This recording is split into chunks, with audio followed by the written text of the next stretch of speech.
Gênesis capítulo 4. Por favor.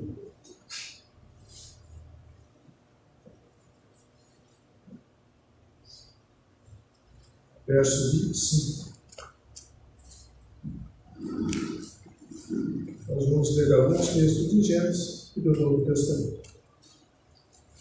Gênesis 4, 25. Hoje é a parte 2 do sermão, então, a Bíblia e o Natal de Jesus Cristo, a linhagem do Messias, a genealogia. Diz o verso 25 assim: tornou Adão a coabitar com sua mulher, e ela deu à luz um filho, a quem pôs o nome de Sete, porque disse ela: Deus me concedeu outro descendente em lugar de Abel, que Caim matou. Vou ler uma vez mais. Tornou Adão a coabitar com a sua mulher, e ela deu à luz um filho, a quem pôs o nome de Sete, porque disse ela: Deus me concedeu outro descendente em lugar de Abel, que Caim matou. Vamos orar? Deus e Pai, em nome de Jesus, nós bendizemos e glorificamos o Teu santo nome. Temos o privilégio, uma vez mais, abrirmos a Tua palavra, que é a voz do Senhor no nosso coração.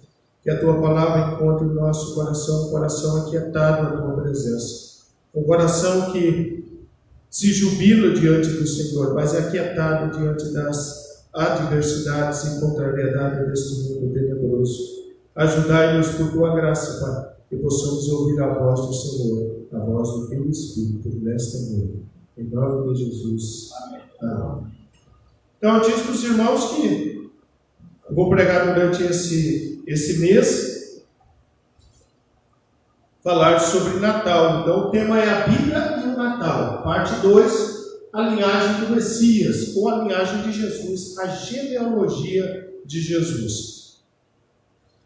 Então, hoje, como é o dia da Bíblia, então diz para os irmãos que, em vez de pregar uma vez sobre o dia da Bíblia, eu vou pregar os temas que a Bíblia trata e no domingo à noite tratar sobre o Natal.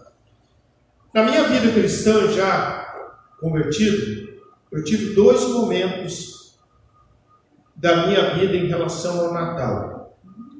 No primeiro momento, eu podia entender o Natal como sendo um ato glorioso de Deus. Mas daí você passa a ler, existe muito material por aí de pessoas que desconsideram a comemoração do Natal. E eles justificam essa não comemoração dizendo assim: olha, o Natal não está escrito na Bíblia de forma direta que você deve comemorá-lo. E é verdade, não está escrito de maneira direta que você deve comemorar no Natal. Mas os fatos que envolvem o Natal, os acontecimentos em torno do nascimento de Jesus Cristo, nos coloca prostrados diante de Deus. Eu sei que o dia 25 ele é bem controverso, mas eu não celebro o dia 25, eu celebro o nascimento de Jesus, o nascimento do Filho de Deus. O dia 25 ele é um pouco controverso. E uma das coisas que me faz crer, me prostrar diante de Deus para adorá-lo pelo Natal de Jesus, é disso que eu vou tratar para vocês aí, sobre a linhagem do Messias. Como que Deus interviu ao longo da história para que Jesus Cristo nascesse. Então não foi aquele passo de mágica que vai acontecer lá com Maria, com os anjos, com os pastores. Existe uma história por trás disso, da soberania de Deus, das intervenções de Deus e da responsabilidade de uma genealogia, de uma aliança. Depois eu vou mostrar o texto todo para vocês, de quantos e quantos homens que se voltaram durante milênios diante de Deus para que Jesus Cristo viesse nascer então da casa de José. Lembra-se que na semana passada eu falei para os irmãos de Gênesis 3,15, onde fica estabelecido pelo próprio Deus uma inimizade entre o descendente da serpente, não que o diabo fosse gerar pessoas, mas pessoas que iriam servir os seus propósitos. E um descendente da mulher, que no caso é Jesus Cristo, que viria para esmagar a cabeça da serpente, aquela que havia levado a mulher a pecar, e por conseguinte o seu marido, o Adão. Então vamos ver quais são essas ações, essas intervenções de Deus na genealogia do Messias, ou no nascimento de Jesus. Primeiramente está aqui no verso que nós lemos. Observe como que esse verso ele é maravilhoso, ele é elucidativo. O capítulo 4 e o capítulo 5, ele vai mostrar descendência de Caim. Olha lá, versos 17, entende-se capítulo 4, do 17 até o verso de número 26, mostra a genealogia de Caim, a linhagem da própria serpente. Homens perversos, homens maus, homens terríveis, homens que fizeram do mundo um lugar difícil de se viver lá nos primórdios, lá no primeiro século. Mas dos versos 25 em diante, há uma mudança na geração, no surgimento de uma geração de homens piedosos. Então observe, todos os estudiosos falam que o verso 25 do capítulo 4 ele é decisivo na linhagem do Messias. E eles explicam mais ou menos assim: ora, ficou estabelecido por Deus no ouvido do diabo que a mulher geraria um homem, e este homem esmagaria os planos diabólicos, ou esmagaria a própria cabeça da serpente. E ali é referência a Jesus, lembra que nós tratamos a esse respeito. Então diz os entendidos, para a gente entender mais ou menos assim, 2 homens vão se destacar dos filhos de Adão, a saber, Caim, mais velho, e depois Abel. Devemos entender assim: Satanás vai lá e dá uma cutucada em Abel. Abel não, 7. Ele mostra-se um homem piedoso. Mas Satanás vai lá e cutuca Caim. Caim, 7. Torna-se um homem egoísta. O Novo Testamento vai falar que Caim era egoísta. E o apóstolo João vai falar para nós que Caim era do maligno. Então Satanás encontrou o seu aliado perfeito. Coloque inveja no seu coração em relação ao seu irmão. Lembra lá que a causa da morte de Abel, quando nós narramos lá no capítulo de número 4, foi a inveja de um homem durante o culto a Deus. Os dois foram prestar o culto a Deus. Abel foi aceito e a sua oferta, e Caim e a sua oferta não foram aceitos. E isso gera no coração de Caim ódio e mata o seu próprio irmão. Por quê? Porque ele tinha sido aceito por Deus. Então todos os entendidos dizem assim: é da linhagem de Abel que o Messias deveria nascer. Mas ali Satanás dá um golpe na linhagem do Messias, que viria por meio de Abel.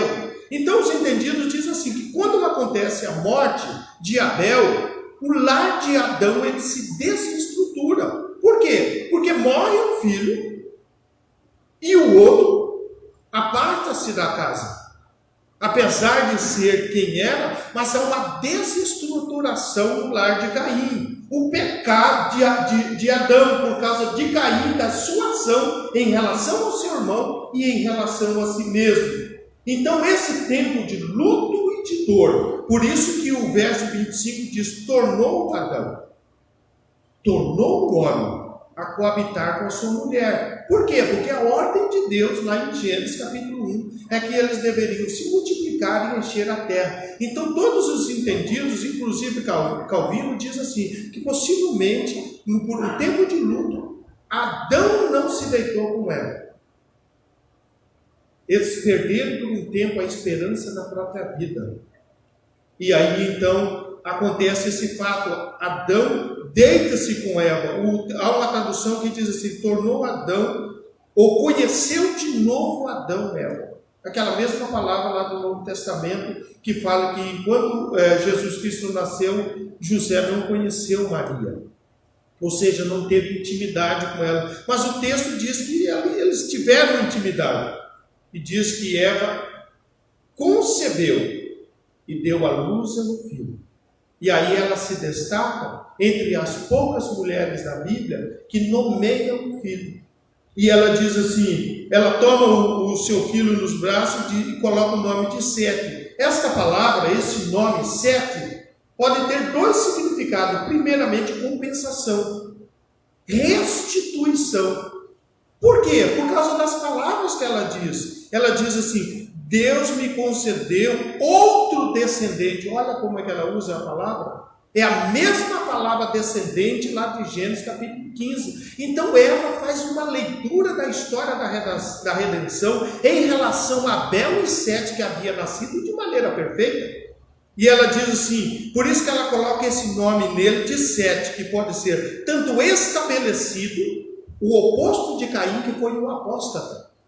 Porque durante um tempo ele andou certinho, mas depois ele se apostatou, mostrou quem ele era e ele se afastou daquilo que ele deveria seguir. Então, Sete pode ter esse sentido de o oposto de Caim, estabelecido, aquele que firma, aquele que se mantém segundo o propósito estabelecido para ele, o contrário, mas pode ser compensação também. Por que compensação? Por causa dessas palavras de Eva.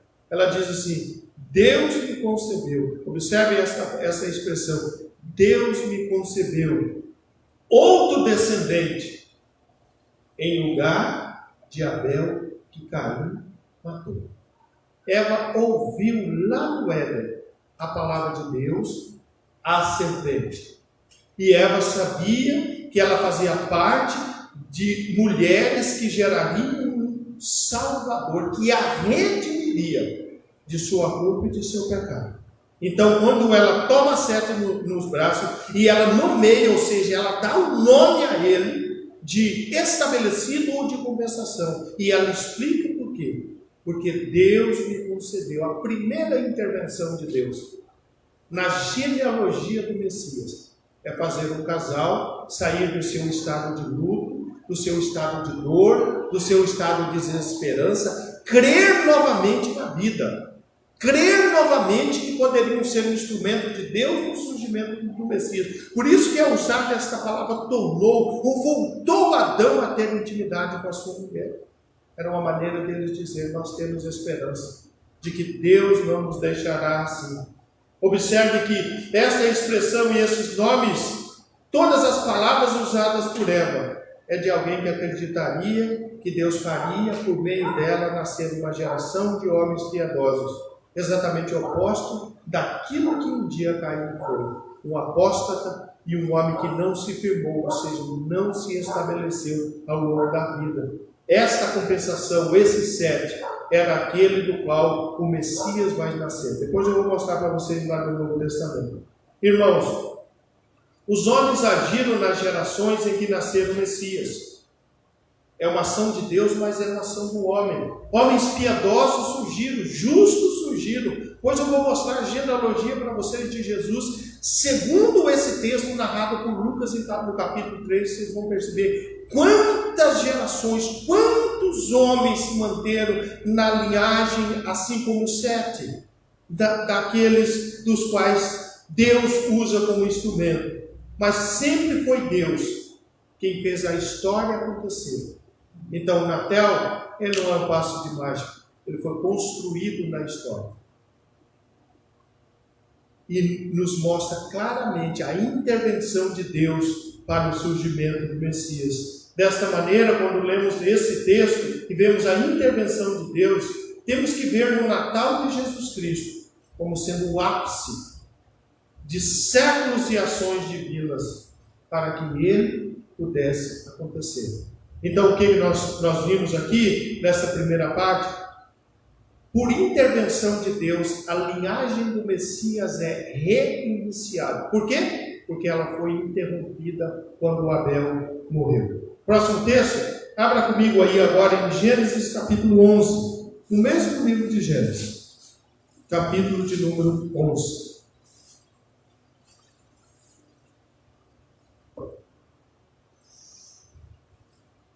Vou ler o verso de número 10. Gênesis, capítulo 11, verso 10.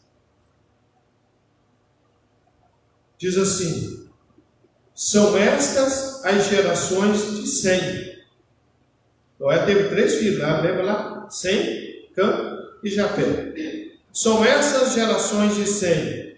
Ora, ele era da idade de 100 anos quando gerou Arfaxade, 2 anos depois do dilúvio. A primeira ação de Deus foi reiniciar a linhagem do Messias depois de um homicídio.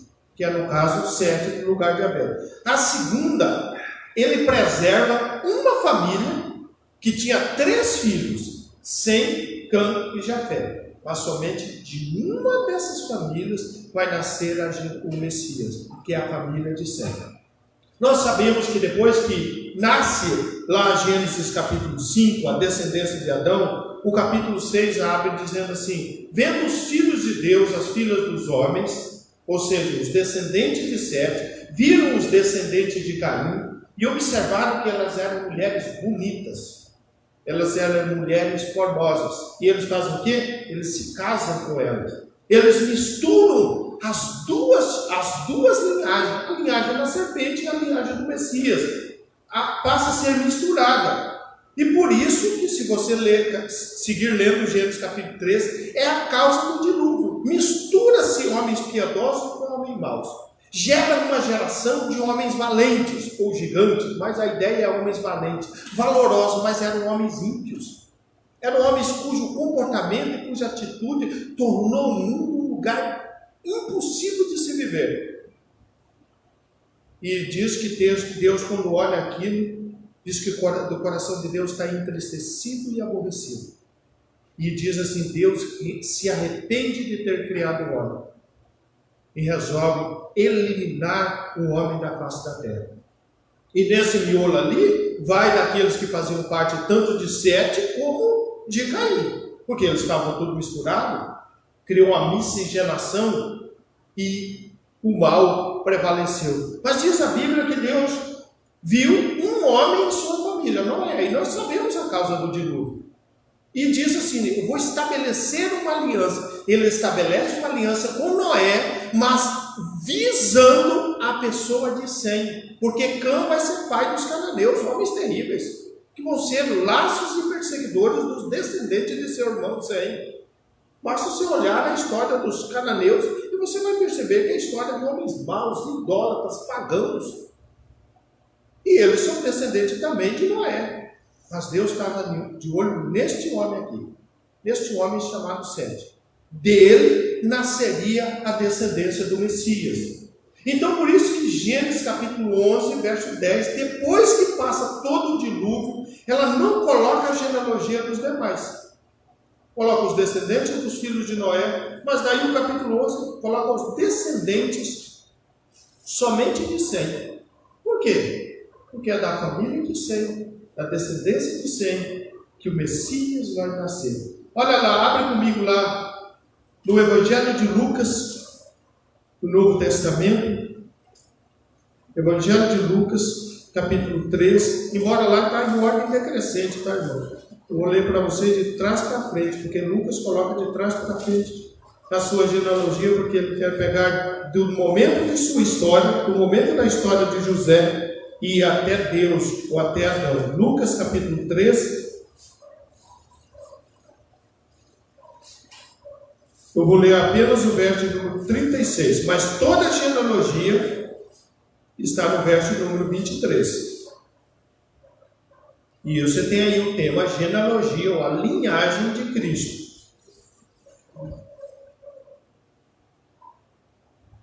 Observe que vai colocar de trás para frente: Jesus, José, Eli e assim por diante. Mas o verso 36 diz assim: Salá, filho de Cainã, Cainã, filho de Arfaxad.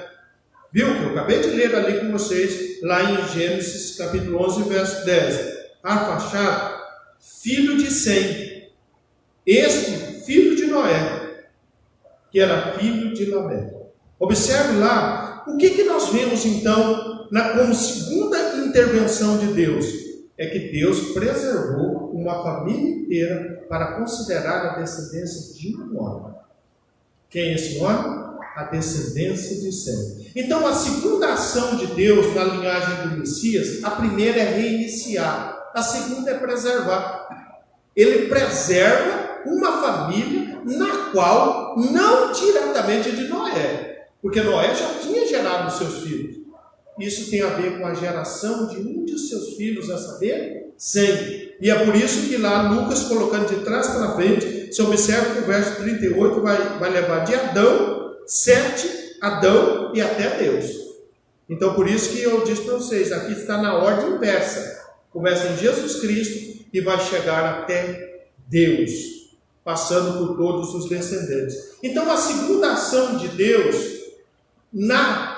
que mostra a sua intervenção no nascimento do Messias, na linhagem do Messias, é preservar a raiz do Messias em tempos de juízo, em tempos adversos, e ali é o primeiro juízo universal de Deus. Mas antes dele executar o juízo, ele procura uma família, que é a família de Noé, que a Bíblia diz que era um homem justo e íntegro. Faz uma aliança com ele, mas dos 3 filhos, apenas um. A saber, Sem, de onde vai nascer o Messias. Então, Deus não só reinicia a linhagem do Messias com 7, como ele preserva a linhagem do Messias, quando ele coloca na arca Noé e toda a sua família. Mas a quem de fato interessava o nascimento de Jesus? Sem, um dos 3 filhos de Noé. Então, observe que o nosso Deus é bondoso e fiel em suas promessas. Por isso que o salmista, no Salmo 42, ele louva a Deus por sua misericórdia. Lembra lá a misericórdia? O amor leal de Deus, o amor de Deus que não pode morrer, o amor de Deus cujos pactos e as promessas ele faz na sua palavra. Então Deus mostra tanto as suas promessas de Gênesis 3,15 como verdadeira, como as profecias, no caso a primeira é Gênesis 3,15, a respeito do nascimento de Jesus, e preserva a família toda de Noé, mas visando um de seus filhos. Quem era o seu filho? Sem, porque é de Sem que vai nascer o Messias. Terceira ação divina, abra comigo aí em Gênesis 12:2. Eu não vou falar de Abraão, eu vou falar só de sua descendência. O sermão não se refere a Abraão. Mas eu quero que os irmãos vejam por quantas dificuldades passou a geração dos homens piedosos, dos quais vieram nascer o nosso Senhor Jesus Cristo. Então vou ler aqui e depois vou ler também Lucas capítulo 13. É um texto que a gente conhece de trás para frente, os irmãos todos conhecem esse texto. Então ele chama ele para sair da sua terra, de sua parentela, e vai para uma casa que ele mostraria para ele, uma terra que ele mostraria. E aí Deus faz uma promessa assim: de ti farei uma grande nação. Por isso que Hebreus vem o nome de um descendente de Abraão, que é chamado Heber. E te abençoarei, e te engrandecerei no nome, se tu uma bênção. Agora abra comigo no Novo Testamento, no mesmo Evangelho de Lucas, no capítulo 13. Vou ler 2 versículos antes do que eu li aquela hora.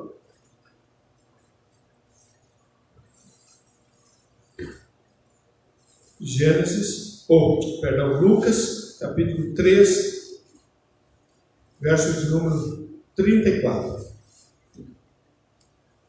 Vai pegar então exatamente a genealogia da descendência de Abraão que eu li lá com vocês. Então diz assim: Jacó teve vários filhos, mas é de um de seus filhos que vai nascer o Messias. Judá era filho de Jacó. Jacó era um dos filhos de Isaac, porque tem Esaú e Jacó. Isaac era filho de Abraão. E nós sabemos que Abraão teve pelo menos 5 filhos. Nós sabemos que Abraão teve primeiramente Ismael, depois teve Isaac, depois ele casa-se de novo, e ele tem outros filhos. Então, de todos os filhos de Abraão, Isaque, filho de Abraão, e este filho de Tera, filho de Naor. A terceira intervenção de Deus, ou ação de Deus para o nascimento do Messias, é dar continuidade a ela num tempo de impossibilidade. Vamos lembrar lá essa descendência de Abraão. Abraão era um homem de 75 anos, sua mulher de 65, eram 10 anos a diferença. Eles estavam casados há muito tempo, mas ela era estéril. O problema não é com Abraão, porque depois que Sara morre, Abraão casa e tem outros filhos. Então, embora ele foi pai com 100 anos, mas o problema não estava em Abraão, o problema estava em Sara. Por quê? Ela era avançada de dias e ela era estéril. E diz o texto que ela já havia perdido o costume das mulheres. Então ela estava totalmente impossibilitada de conceber e de dar à luz a um filho. E aí nós conhecemos a história da intervenção de Deus. Nós conhecemos a história de Abraão, de como Deus faz com que essa história da descendência de Sem até chegar a Abraão. Às vezes eu fico me perguntando, não poderia ser mais fácil um pouquinho para Jesus nascer? Vocês observaram quanta adversidade que nós encontramos apenas em alguns capítulos de Gênesis para que Jesus viesse nascer? É a morte de Abel, é o juízo de Deus, é de uma família de 3 filhos, apenas um permanecer, que é Sem, e dos seus descendentes, apenas um de seus filhos vai ir até chegar, até gerar Naor, que vai gerar Tera, que vai gerar outros filhos, mas que somente um, e era o único que não podia ter filho, porque a sua mulher era estéril. Então, observe que em tudo isso nós vemos que o nascimento de nosso Senhor Jesus Cristo, lá no meio de Maria, na ação angelical, não é o único ato interventor de Deus na história do nascimento de Jesus. Não é a única história da sobrenaturalidade de Deus, não. Durante todo o tempo, a genealogia do Messias pensou da sobrenaturalidade de Deus para que ele viesse nascer, para que ele viesse surgir. Então, do meu ponto de vista, essas intervenções divinas devem colocar eu e você como ficaram os anjos e os pastores em prostração e adoração diante de Deus, porque o nascimento de Jesus Cristo, diferente do Natal comercial, que é ilusão e fantasia de bicho que voa, de trenó que atravessa o mundo, aguça a imaginação, mas a utopia na cabeça dos homens, o nascimento de Jesus sempre foi traçado na história de forma real, de forma verdadeira, com dificuldade, com a intervenção de Deus, com a ação do maligno, e Deus refaz, e Deus levanta os homens e as mulheres para que isto venha a acontecer. Observe, irmãos, que Deus é um Deus que intervém. Nós sabemos que para acontecer aquela genealogia de Lucas capítulo 3, verso 34, uma mulher de 90 anos, que já havia cessado os seus costumes de mulher e que era estéril guardar a luz ao filho. Não poderia ser mais fácil com Agar? Concebeu de Adão rapidinho. Mas é para a gente entender que o nascimento do nosso Senhor Jesus Cristo tem a mão sobrenatural de Deus o tempo todo. Então, ao longo da minha vida, do meu próprio ministério, quando eu comecei a estudar mais a fundo a respeito de Natal, é que eu vi que tudo aquilo que as pessoas colocam para não voltar no coração, não comemorar o Natal, é para quem não lê a Bíblia. Não está diretamente dizendo para nós assim, comemora o Natal, mas a Bíblia está dizendo o tempo todo, para que se acontecesse o Natal ao longo de milênios, a mão sobrenatural de Deus e homens e mulheres piedosas foram levantados por Deus em tempo de juízos, em tempo de adversidade, para que Jesus viesse nascer. A pergunta que eu faço, então, por que não comemorarmos o Natal? Por que não voltarmos o nosso coração em adoração ao nosso Deus pelo nascimento do nosso Senhor Jesus Cristo? Por que as pessoas ficam inventando tanta besteira para lançar na cabeça das pessoas? E aí eu estou falando do ponto de vista religioso mesmo, nem estou falando do ponto de vista comercial, não. Mas estou falando daquelas crenças dentro do cristianismo que rejeita, que diz que foi salvo por Jesus, mas ignora a história de seu nascimento. Irmãos, celebrar o Natal é reconhecer uma história maravilhosa das intervenções de Deus. Celebrar o Natal é ver uma história onde a soberania interventora de Deus e a responsabilidade do homem caminharam lado a lado. Leia lá depois, Lucas 13, 23 a 38. E Lucas, de maneira magistral, pega toda a genealogia do Messias. Veja lá quantos homens tiveram. Veja lá quantas mulheres, quantos instrumentos de Deus foram usados para que o Messias viesse nascer. Nós podemos concluir essa segunda parte do Natal do nosso Senhor Jesus Cristo vem da intervenção de Deus, porque foi Deus que fez a geração, a linhagem do Messias, ser reiniciada depois de um golpe mortal de morte. A morte de quem? A morte de Abel. Foi por intervenção de Deus que a linhagem do Messias é preservada. Preservou outros, mas preservada quando Deus decidiu um juízo universal que foi o dilúvio. Nós vemos ainda a intervenção de Deus em fazer esta genealogia ser continuada por meio de Abraão, em meio de tantas adversidades.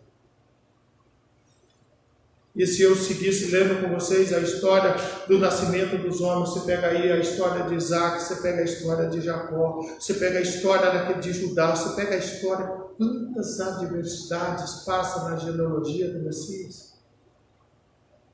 Não tem fantasia, tem realidade. Mas tem a realidade onde a soberania interventora de Deus e a responsabilidade do homem caminharam lado a lado.